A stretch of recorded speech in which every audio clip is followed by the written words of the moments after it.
একটা রাজনৈতিক দল বুঝে গেছে সংখ্যাগরিষ্ঠ হিন্দুদের মন জয় করলেই ক্ষমতা নিশ্চিত। মুখে উন্নয়ন কিন্তু ভিতরে বিভাজন, ইতিহাস বিকৃত করে মিথ্যা তথ্য ছড়িয়ে শান্তিপ্রিয় হিন্দুদের ঘৃণায় ভরিয়ে দেওয়া হচ্ছে। মিডিয়া, সিনেমা, ফেক নিউজ সবকিছু ব্যবহার করা হচ্ছে মুসলিমদের শত্রু বানাতে। ভয়ের রাজনীতি যদি থামাতে হয় তাহলে আমাদেরই চোখ খুলতে হবে। ধর্ম নয়, যুক্তি দিয়ে ভাবতে হবে কে আসল শত্রু আর কে বানানো শত্রু। আজকের ভারতবর্ষে ধর্ম শুধু বিশ্বাস নয়, রাজনীতির অস্ত্র।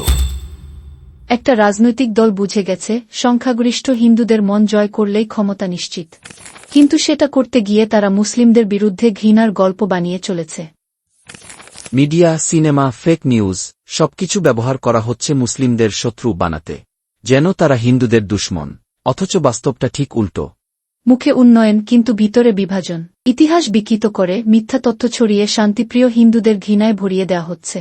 ভয় ঢুকিয়ে বলা হচ্ছে আমরাই তোমাদের রক্ষক, আর কেউ যদি প্রশ্ন তোলে, যদি বলে ভাই ভাইকে বিভক্ত করো না, তাহলে সে দেশদ্রোহী, মুসলিমপন্থী না, সে শুধুই সত্যবাদী। ভয়ের রাজনীতি যদি থামাতে হয় তাহলে আমাদেরই চোখ খুলতে হবে। ধর্ম নয়, যুক্তি দিয়ে ভাবতে হবে কে আসল শত্রু আর কে বানানো শত্রু। ঘৃণার এই রাজনীতি থামান, বলুন আমরা ভাই ভাই, আমরা ভারতবাসী। ধর্ম নয়, মানবতাই হোক পরিচয়।